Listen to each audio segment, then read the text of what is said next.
So the PS5 reveal is very soon, and it has some really big games that surprises me. Games like Battlefield 6, Dragon Age 4, Elder Scrolls 6, and more are going to be shown at the PlayStation Reveal event. I'm overloaded with hype, guys. Just please, show us gameplay this time.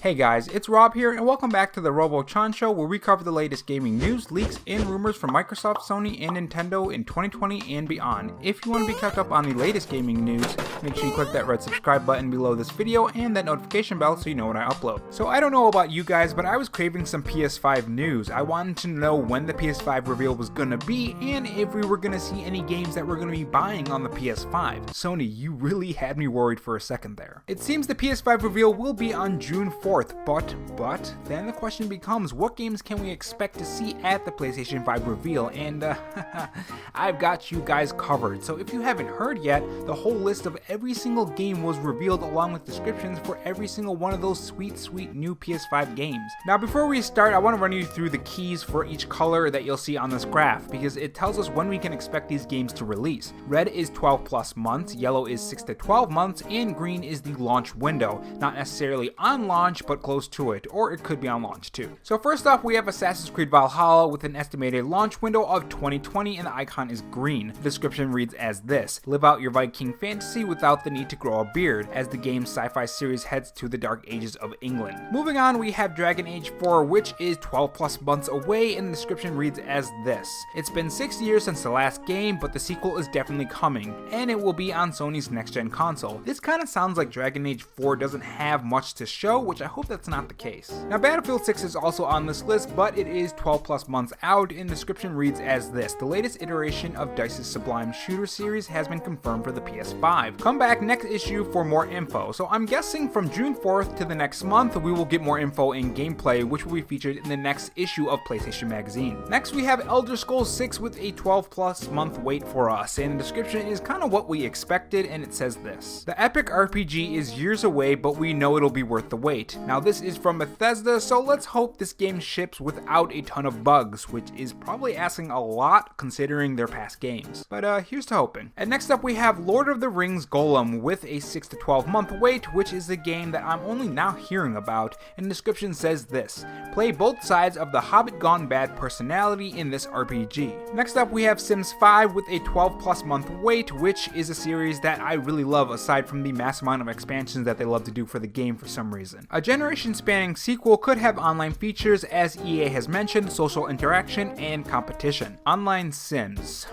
so like, does that mean you can live with people online in virtual space, or what? Now the next game is pretty surprising, and that's Watch Dogs Legion, which has a 6 to 12 month wait for the launch. Now we know that Ubisoft delayed this game, and this is what the description says: the delayed open world adventure puts us in a post-Brexit London, and every character in the city is playable. And next up we have the Gothic remake with a 12 plus release window, and the description says this: a next-gen remake of the aging PC roleplayer that has a whiff of The Witcher about its premise and gameplay. Now this next game sounds pretty cool, and it's Nith Zero Infinity Reborn, and it's 12 plus months out. The alternate universe dimension hopping RPG promises realistic swordplay that has no health bars. Next up we have a game that was seen on the previous issue of the PlayStation Magazine, and that's Quantum Error, that is within the PS5's launch window. Doom meets Control in this dimension-breaking FPS that could be a surprise shot of fun. The indie dev is ambitious. Continuing on to the RPG games, we have Soulborn, which is still 12 plus months out, and it's described as this: explore Midgar at your leisure in this open world RPG. Gods and monsters will also be there, and it's going to be a 6 to 12 month window,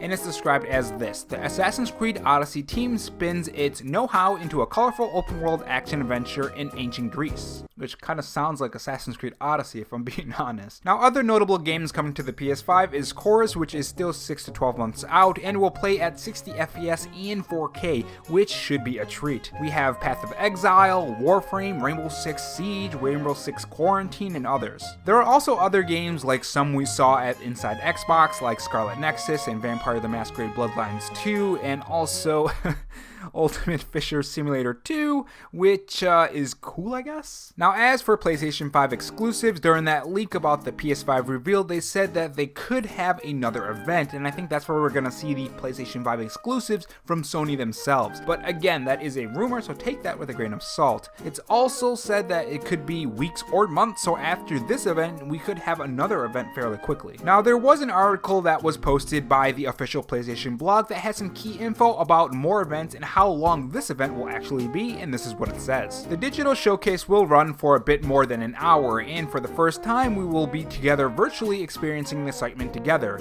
A lack of physical events has given us some amazing opportunity to think differently and bring you on this journey with us, and hopefully closer than ever before. This is the first part of our series of PS5 updates, and rest assured, after next week's showcase, we will still have much more to share with you. This is really good, and I hope they show actual gameplay, which I don't know about you, but that's what I'm interested in right now. I've heard enough about specs, I've heard enough about 4K and visuals and stuff. I just want to see the games. You can even tell in my voice that I'm kind of tired of it. I just want to see some gameplay. Oh, and by the way, make sure, as always, you guys tell me what you think about this down in the comment section below. What are the best PS5 games on this list? Which ones are you excited for? And if you want a full list for all 38 games, I did a video yesterday that covers all of the games, which will be in the link in the description below or the top pop-up in the top right corner. Thanks for watching, guys, and if you enjoyed this video, subscribe to the channel, and stay safe, stay charged, and have a good one.